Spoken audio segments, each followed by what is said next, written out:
अस्सलामुअलैकुम viewers, welcome back to my YouTube channel Aqiba Qaiser. उम्मीद करती हूँ कि आप सब लोग बिल्कुल ठीक होंगे, खुश होंगे। अल्लाह पाक हम सबको परेशानियों और बीमारियों से महफूज रखे, आमीन सुमा आमीन। तेरी प्यारी प्यारी दुआओं के साथ आज के बहुत ही इंटरेस्टिंग और मज़ेदार से व्लॉग को स्टार्ट करेंगे एक बहुत ही अच्छी रेसिपी के साथ। तो जो लोग भी मेरे चैनल पर नए हैं जल्दी से चैनल को सब्सक्राइब करें और हमारी इस यूट्यूब जर्नी का बन जाए पार्ट, ताकि आपको बहुत ही अच्छे अच्छे व्लॉग और अच्छी अच्छी रेसिपी सीखने को मिलेंगी। हमारा स्टार्ट सबसे पहले तो यहाँ पे मेरे पास एक पार्सल रिसीव हुआ था दराज से, जो मैंने ऑर्डर किए हुए थे। अभी कुछ चीज़ें जो है वो आ गई हैं और कुछ चीज़ें आ रही हैं। पिछले व्लॉग में आप लोगों ने देखा था कि बेकिंग पेपर या पार्चमेंट पेपर मेरे पास खत्म हो गया था, तो वो मैंने ऑर्डर किया था एक नए पेज से। मुझे आइडिया नहीं था कि इतना अच्छा आ जाएगा, लेकिन भी बहुत ही ज़बरदस्त था पार्सल रिसीव हुआ। पार्चमेंट पेपर का साइज़ भी बहुत ही ज़बरदस्त था। ये भी मैं आपको ओपन भी करके दिखा रही हूँ। मतलब मुझे पहले पार्सल देखने के बाद आइडिया हुआ था कि शायद उन्होंने पार्चमेंट पेपर का साइज़ जो है वो थोड़ा छोटा मुझे भेज दिया, लेकिन जब मैंने इसको ओपन किया तो काफ़ी मतलब साइज़ इज़ क्वाइट लार्ज और बहुत ही अच्छी क्वालिटी थी, ज़बरदस्त, मुझे बहुत ज़्यादा पसंद आया। और इसके बगैर हम आज की रेसिपी को स्टार्ट भी नहीं कर सकते थे, तो फिर मैंने 2 दिन इसका वेट किया कि ये आएगी और फिर ये हम आलमंड केक बनाएंगे। केक की बात आज आप लोगों के साथ मैंने करने लगी हूँ। ये रेसिपी बहुत ही सक्सेसफुल है। जो भी इसको फर्स्ट टाइम ट्राई करेगा उसका केक बहुत ही अच्छा बनेगा और बहुत ही सिंपल और ईजी सी है। तो चलें जी, टाइम को वेस्ट करते हुए आ जाते हैं अपने किचन में और रेसिपी को करते हैं स्टार्ट। सबसे पहले ये मैंने आपके सामने इंग्रेडिएंट जो है वो सामने रख दिए हैं स्क्रीन पे। यहाँ पे हमने जी 2 बड़े चम्मच बादाम जो है क्रश बादाम ले लिए थे, और बाकी 3 बड़े चम्मच हमने इस तरह से बादामों के लिए उनको दरमियान से हमने 2 पीसेस में कट किया। 1 भर के हमने कप चीनी का लिया है, 1 ही भर के हमने कप जो है वो मैदे का लिया है, और यहाँ पे हमने 1 चम्मच जो है वो सिरका लेना है। अब सिरके का इस्तेमाल, विनेगर का इस्तेमाल हम क्यों करेंगे, वो बटर मिल्क बनाने के लिए करेंगे, वो आगे आपको बताऊंगी। और जितनी क्वांटिटी हमने चीनी और मैदे की ली है उतनी ही क्वांटिटी हमने यहाँ पे बटर की भी लेनी है, यानी 1-1 कप तीनों चीजें ले ली। उसके बाद यहाँ पे 2 चम्मच दूध के लिए और उसके अंदर आधा चम्मच हमने जो है वो विनेगर का डाल देना है, और इसको 10 मिनट के लिए हमने रेस्ट पे रख देना है। तो ये हमारा बटर मिल्क रेडी हो जाएगा। बटर मिल्क को केक में क्यों डालते हैं, वो इसलिए केक का टेक्सचर जो है वो बहुत ज्यादा सॉफ्ट होता है, बहुत ही मॉइस्ट केक बनता है। तो अगर आप लोग जो है वो केक मॉइस्ट बनाना चाहते हैं तो बटर मिल्क जरूर ऐड करें, बहुत ही अच्छा सा फ्लेवर आएगा। एक साइड पे रख दिया, और यहाँ पे मैंने 1 चम्मच जो है वो बेकिंग पाउडर लिया, और थोड़ा सा बिल्कुल 1/4 टीस्पून हमने यहाँ पे बेकिंग सोडा का यूज करना है। सोडा ज्यादा ऐड नहीं करना, केक कड़वा हो जाएगा। तो गला खैर खराब है, उसी के साथ ही आज ब्लॉग की वॉइस ओवर हो रही है, और आज का ब्लॉग बहुत ही ज्यादा इंटरेस्टिंग होने वाला, बहुत मजे मजे के क्लिप्स आने वाले हैं। तो आप लोग इस ब्लॉग को एंड तक जरूर देखना। उम्मीद करती हूँ कि आप लोग ब्लॉग को जरूर एंजॉय करेंगे। यहाँ पे जी मेरे पास एक पैन पड़ा हुआ था, यूजेबल नहीं था, मतलब घर में आप डेली रूटीन में इसको यूज नहीं कर रहे थे, तो मैंने सोचा इसके अंदर आज केक को बेक करते हैं। मोल्ड का साइज भी है, शेप भी है, और सब कुछ एग्जैक्ट है। सबसे पहले बटर के साथ अच्छी तरह से इसको ग्रीस कर लेना है। बटर पेपर भी लगा देना है। बटर पेपर इसलिए लगाएंगे कि क्योंकि जब हम केक को डीमोल्ड करेंगे ना, तो जो हमने बादाम की लेयर लगाई होगी ना वो टूटेगी नहीं, और केक के ऊपर बिल्कुल फिक्स और प्लेन सा सरफेस उसका निकलेगा, तो बड़ा जबरदस्त लगेगा। उसके बाद 1 बाय 1 इस तरह से बादामों को हमने एडजस्ट कर देना है अपने मोल्ड के अंदर। आप लोग जो है ना इस क्वांटिटी में इस साइज के 2 केक बना सकते हैं। मैंने जो है वो मोल्ड थोड़ा सा बड़ा साइज का लिया था, इस वजह से जो है वो मेरे पास हाइटेड केक बना था। अगर आप लोग ये बैटर बना रहे हैं ना, तो इसके साथ आप 6 इंच के मोल्ड में 2 केक इजीली रेडी कर सकते हैं। अगर आपने बड़ा मोल्ड लिया है, जैसे आपका 10 इंच का या 8 इंच का है, तो फिर आपका एक केक इजीली आराम से बन जाएगा। उसके बाद जी यहाँ पे हम लोगों ने जो है वो मोल्ड को प्रिपेयर करके एक साइड पे रख देना है। उसके बाद हम लोगों ने अपना सादा सामान, जो दूसरे औजार हैं हमारे बेकिंग के, वो निकाल के हमने ले आने हैं। यहाँ पे इलेक्ट्रिक बीटर को आपने ऑन कर लेना है। अगर आप लोगों के पास इलेक्ट्रिक बीटर नहीं है तो आपने कोई परेशान नहीं होना है, आपका केक बगैर इलेक्ट्रिक बीटर पे भी बन जाएगा। आपके पास हैंड विस्क होना चाहिए अच्छी क्वालिटी का, और आप लोग बना सकते हैं।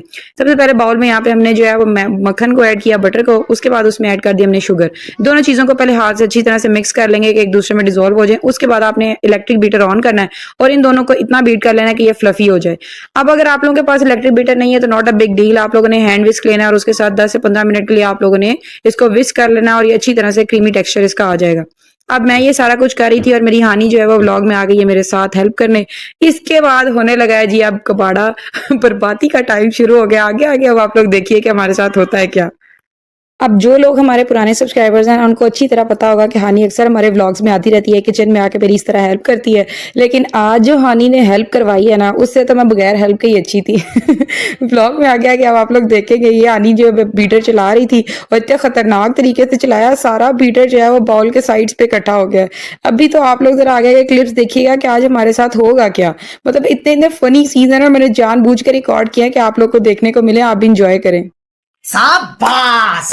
पहले तो मैं इन सारी चीज़ों को ना बिल्कुल इग्नोर किया करती थी, व्लॉग में अक्सर रिकॉर्ड नहीं करती थी मतलब ऑफ द स्क्रीन, क्योंकि मुझे लगता था कि शायद कुछ लोगों के लिए ये चीज़ें बोरिंग होंगी और कई लोगों को रेसिपी चाहिए होती है, तो उनको जो है ना इस तरह का व्लॉग स्टैंडर्ड मुश्किल लग रहा होगा और रेसिपी समझने में मुश्किल होगी। लेकिन अभी ना मैं बहुत ज़्यादा एंजॉय करती हूँ इन चीज़ों को और बहुत ज़्यादा एंटरटेनिंग भी होती हैं। रेसिपी के साथ-साथ व्लॉग में थोड़ी-सी एंटरटेनमेंट हो रहा तो देखने में और ज़्यादा मज़ा आता है, लोग एंजॉय करते हैं। यहाँ पे जी हम लोगों ने जो है वो जब शुगर को और बटर को मिक्स कर लेना और उनकी बटर क्रीम शेप मतलब आ जाएगी, उनको इतना ज़्यादा हमने बीट करना है, क्रीमी टेक्सचर आ जाएगा। उसके बाद वन बाय वन हमने उसमें सॉरी एग्स डालते जा रहे हैं वन बाय वन। अभी यहाँ पे मैंने एक एग ब्रेक करके इसके अंदर ऐड किया था और उसको मैंने अभी बीट किया था और हानी ने फौरन शुरू कर दिया, मम्मा मुझे भी डालना है, मुझे भी करना है। बस ये फिर हानी ने जो है वो फर्स्ट अटेम्प्ट किया और ये हो गई है सक्सेसफुल। के बाद से जी हमारे व्लॉग के अंदर ब्लेंडर्स का आगाज हुआ जाता है और ऐसे ऐसे ब्लेंडर्स आज व्लॉग में होंगे ना कि आप लोग देखने वाले भी हैरान रह जाएंगे। और उसके बाद जो हमारे केक के आउटकम और रिजल्ट्स थे वो तो बिल्कुल ही अनइमेजिनेबल थे मेरे लिए, मतलब मैं बिल्कुल ऐसा एक्सपेक्ट नहीं कर रही थी जो आज के व्लॉग में हो गया है। अच्छा, तो आप लोग यहाँ पे स्क्रीन पे देख सकते हैं कि आज हानि किसी की हेल्प लेने के मूड में नहीं है। हानि आज इतनी ज़्यादा बिज़ी है ना अपने केक की मेकिंग में कि मतलब उसको आज किसी चीज़ का ध्यान नहीं है। अच्छा, मैं उसकी काफ़ी बार मैंने उसकी हेल्प करने की कोशिश भी की। मैं ट्राई कर रही थी बार-बार कि उसको बोलूँ कि बेटा ऐसे नहीं ऐसे, लेकिन हानि हर टाइम मुझे जो है वो मिसलीड कर रही थी या मुझे कह रही थी कि मम्मा बिल्कुल भी नहीं, आज का सारा केक मैं बनाऊँगी। उसके बाद जी यहाँ पे हुआ जाता है हमारे पहले ब्लेंडर का आगाज़ और ये सदमा जो है ना वो मेरी आँखों ने पता नहीं कैसे बर्दाश्त किया है। मेरी आँखें ऐसा नज़ारा बिल्कुल देखने को तैयार नहीं थी जो आज के व्लॉग में हमारे साथ हो गया। लेकिन खैर जी, ये तो एक मीम आपको जो है ना वो अच्छी तरह से एक्सप्लेन कर सकते क्या फीलिंग थी।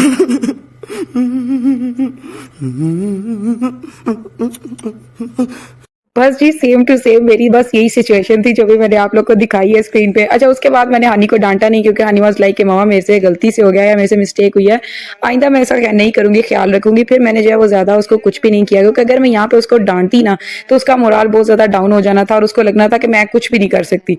लेकिन खैर जी उसके बाद वही हुआ जिसका मुझे दोबारा डर था, ये आप लोग देखें जरा। भारी मिस्टेक हो गया सर, एकदम बलंडर हो तो गया। आज के व्लॉग में हम लोगों ने बहुत ज़्यादा एंजॉय किया। मैं और हनी इतना ज़्यादा हंस रहे थे ना आज किचन में ये सारा कुछ करते हुए, मतलब हम लोगों ने बहुत एंजॉय किया आज की रेसिपी बनाते हुए।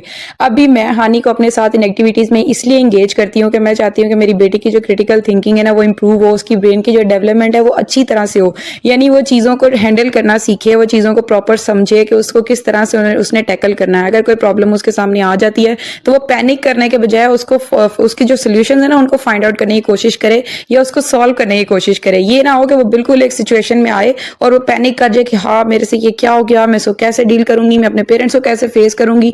ये एक गंदी पेरेंटिंग की निशानी है और अक्सर हम लोगों में से काफी लोग ऐसे हैं जिनकी पेरेंटिंग इस तरह से हुई होती है, उनको चीजें बिल्कुल ही टैकल करना नहीं आ रही होती हैं। वो अगर किसी प्रॉब्लम में फंस जाते हैं ना उनको बिल्कुल निकलने का कोई रास्ता नजर नहीं आ रहा होता। ना तो वो लोग सोचना चाह रहे होते हैं कि हम लोग ऐसे क्या करें कि हम इन प्रॉब्लम से निकलें, और ना ही उनको समझ आ रहा होता है कि इस टाइम पे हम लोगों ने अब क्या करना है। तो जी स्टार्ट से अपने बच्चों को ऐसा एनवायरनमेंट देना चाहिए कि बच्चे आपके साथ आपके फ्रेंड्स की तरह पे रहें। अब कई बातें होती हैं कि जहाँ पे जो है ना वो पेरेंट्स को सख्त होना भी पड़ता है और कई जगह होती हैं जहाँ पे बच्चों को प्यार से डील करना पड़ता है, ताकि अभी बच्चे जो है ना वो चीज़ें सीख रहे हैं, उनकी ऑब्जर्वेशन अभी अच्छी हो जाए, वो चीज़ों को ऑब्जर्व कर रहे होते हैं कि हमारे आसपास क्या हो रहा है, जो आपको करता हुआ देखेंगे ना वो वही कुछ ही करेंगे और अब भी जो चीज़ें उनके माइंड में बैठ जाएंगी वो लाइफ टाइम तक उनकी मेमोरी में सेव रहेंगी। यहाँ पे इतनी प्यारी बातों के साथ आप लोगों के सामने बैटर हमारा रेडी हो चुका है। ये नॉर्मल केस के मुकाबले में ना ये बैटर थोड़ा सा हार्ड होता है इसकी कंसिस्टेंसी, और यही इसकी ट्रिक भी है कि आलमंड केक इसी से ही बहुत ज्यादा सॉफ्ट और मॉइस्ट बनता है। उसके बाद जो बटर मिल्क हमने रेडी करके रखा होगा ना वो उसमें थोड़ा थोड़ा करके ऐड कर देंगे और उसके बाद ये अच्छी तरह से हम उसको मिक्स कर लेंगे। तीनों हजरात अब वक्त हुआ जाता है हमारे तीसरे ब्लेंडर का। ये भी आप लोग देखे जरा, मतलब आज का स्टार्ट ही अच्छा नहीं हुआ और आगे सारे ही काम खराब हो रहे हैं। मुझे ना आइडिया हो रहा था कि मुझे यहाँ पर रोक देना चाहिए, आज का प्रोग्राम जो है ना वो खराब हो गई होगा, लेकिन बस जी मैं जिद की पक्की भी थी, लगी हुई थी कि नहीं केक अच्छा बन जाएगा। अभी आगे आगे देखिए आप लोग होता है क्या। तो यहाँ पे जो है वो हमारा बैटर रेडी हो गया था, इसको मैं मोल्ड में शिफ्ट करना था। मोल्ड भी बड़ा खूबसूरत सा जो है वो इसको मैंने तकरीबन 10 मिनट के लिए रेफ्रिजरेट कर दिया था ताकि अच्छी तरह से बटर जो है ना वो हार्ड हो जाए और जो बादामों की लेयर हमने लगाई है ना वो अपनी जगह पे फिक्स हो जाए। उसके बाद इस तरह से सारे बैटर को हम लोगों ने मोल्ड में शिफ्ट कर देना है। अब मेरे मोल्ड का साइज जो है ना या पैन का साइज वो आपको लग रहा होगा काफी बड़ा है, मतलब वो हाइटेड केक सा बन जाता है। तो अगर आप लोगों को मैंने पहले भी स्टार्ट पे बात बताई है, अगर 2 केक आपने बनाने हैं ना तो आप जो 8 इंच का पैन होगा या 10 इंच का उसमें बैटर को डाल लें। बैटर डालने के बाद इसको अच्छी तरह से टैप टैप करेंगे, जितने भी एयर बबल्स हैं वो निकाल लेंगे और उसके बाद आपका मोल्ड जो है वो रेडी हो जाएगा बेक करने के लिए। बेकिंग आप लोगों ने अगर ओवन में करनी है तो 180 डिग्रीज पे आपने इसको 30 से 35 मिनट्स के लिए बेक करना है। और अगर आप लोगों ने इसको पतीले में बेक करना है जैसे कि मैं करती होती हूँ हमेशा, तो यहाँ पे जो है वो 40 से 45 मिनट्स इजीली लग जाते हैं पतीले में बेक होने के लिए। और यहाँ पे प्री हीटिंग के लिए मैंने इसको रखा हुआ था। यहाँ तक तो सारा कुछ बिल्कुल ठीक ठाक से चल रहा है। फिर इसके बाद ही मामलात खराब होना शुरू हो गए थे। गैस के जाने में भी थोड़ा सा टाइम था, तो मैं बहुत ज्यादा इजी थी कि इतने देर में केक आराम से बेक हो जाएगा। बहुत ही बेफिक्री के साथ मैंने अपने मोल्ड को यहाँ पे पतीले में शिफ्ट किया, उसके ऊपर से कवर किया और सारी प्रिकॉशंस मैंने ली है, किसी भी तरह से केक जो है वो खराब ना हो, अच्छी तरह से बेक हो जाए। उतनी देर में जो बर्तन मैंने मतलब खिलारा बचाया हुआ था, जो बर्तन वॉश करने वाले थे बेकिंग के दौरान जो गंदे हुए थे, अच्छी तरह से उनको मैंने वॉश किया। यहाँ पे मैंने जो है वो लिड को अच्छी तरह से कवर अप कर दिया था आटे के साथ, ताकि किसी भी तरह से जो है ना वो हीट एवेपोरेट ना हो और बिल्कुल ओवन वाला टेम्परेचर इसको मिले। लेकिन जी आज जो है ना वो दिन ही अच्छा नहीं हुआ था, स्टार्ट ही अच्छा नहीं हुआ था, तो आगे सारा कुछ कैसे अच्छा हो जाता। यहाँ पे भी मैं सारा कुछ करके फ्री हुई थी, अभी मैं रूम में जाके बैठी हूँ और गैस चली गई। गैस के जाने का मुझे आइडिया नहीं हुआ, जैसे ही 10 मिनट 15 मिनट गुजरे तो मैं वैसे ही पता नहीं किचन में कोई चीज लेने के लिए और मैंने देखा तो गैस जा चुकी थी और केक का जो है वो टेम्परेचर बिल्कुल ही 0 पे चला गया था। फिर मैंने उसको उठाया और सिलेंडर पे मैंने उसको शिफ्ट किया और मैंने 30 से 35 मिनट्स के लिए उसको बेक किया। और मेरा हाथ भी खैर नहीं दौरान में जल गया, ये भी आपको दिखा रही हूँ। हाथ जलने का तो इतना दुख नहीं हुआ, लेकिन मुझे जो ये नजारा देख के खौफ आया ना, मतलब मैं आप लोग को एक्सप्लेन नहीं कर सकती।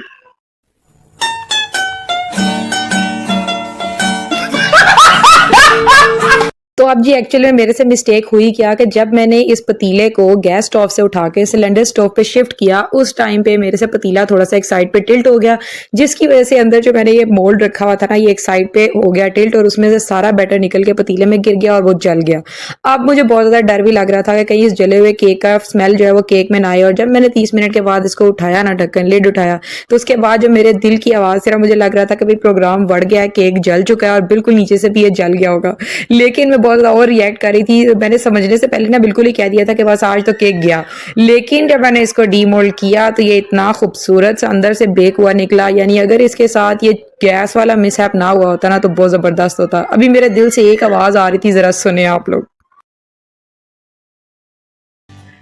हाय हाय हाय हाय मजे हाय हाय हाय हाय हाय तो बिल्कुल मेरे ऐसे ही एक्सप्रेशन थे और माशाल्लाह माशाल्लाह माशाल्लाह केक देख के जो मेरा दिल खुश हुआ, इतना जबरदस्त ये बेक हुआ था।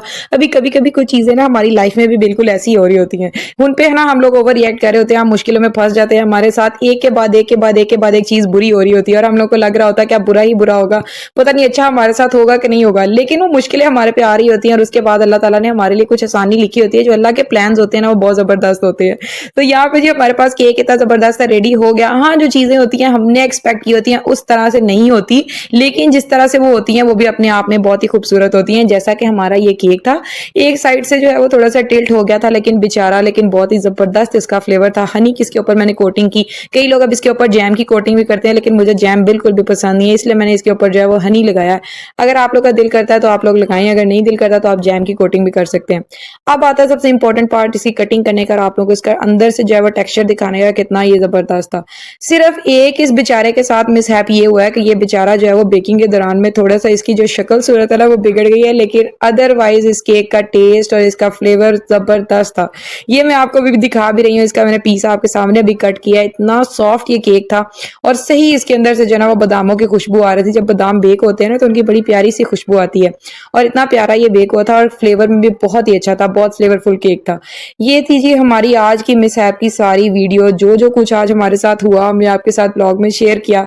उम्मीद करती हूँ कि आज का ब्लॉग आपको अच्छा लगा होगा और हमारे ये केक की बातें और केक की रेसिपी ये बिल्कुल सक्सेसफुल है। अगर आप लोग घर पे ट्राई करना चाहते हैं ना तो आपका केक ही जबरदस्त बनेगा और मैंने बहुत ही सिंपल आपको बताई है, यानी 1 कप मैदा, 1 कप चीनी, 1 कप बटर, 3 अंडे और आपने 1 चम्मच बेकिंग पाउडर और आधा चम्मच आपने बेकिंग सोडा और आपने जो है वो 2 चम्मच बटर मिल्क के लेने हैं। ये सारी टोटल इंग्रेडिएंट्स थे और केक जबरदस्त बन के तैयार हुआ। मेरे मिसहैप्स को आपने इग्नोर करना है, केक की रेसिपी को आपने एंजॉय करना है और अब हमारे पास है जी टेस्टिंग का टाइम। ये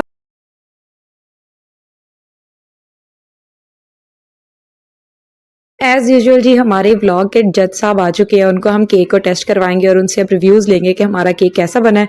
हानि को माशाल्लाह बहुत ही अच्छा लगा था केक, और अगर आपको भी हमारे इस केक की रेसिपी, हमारा आज का व्लॉग, हमारी बातें अच्छी लगी हैं तो आपने एक प्यारा सा कमेंट करना है और इस वीडियो को लाइक करना है और आपने जो है वो रेसिपी जरूर ट्राई करनी है और मुझे कमेंट्स में बताना है किन किन ने ट्राई किया और किन की अच्छी बनी है। अब बेकरी का लुक अगर आपको इस आलमंड केक में चाहिए ना तो उसमें उन्होंने थोड़ा सा येलो फूड कलर डाला होता है, तो अगर आप वो डालेंगे ना तो बिल्कुल ये बेकरी जैसा बन जाएगा। और यहाँ पे जी मेरी एमन भी आई है माशाल्लाह वो भी खा रही है और फूफो ने भी केक को टेस्ट किया, बहुत अच्छा लगा सबको। यही था हमारा आज का व्लॉग और आज की सारी बातें। उम्मीद करती हूँ आपको अच्छी लगी होंगी। मिलेंगे जी एक नई रेसिपी और एक नए व्लॉग के साथ, तब तक के लिए अल्लाह हाफिज।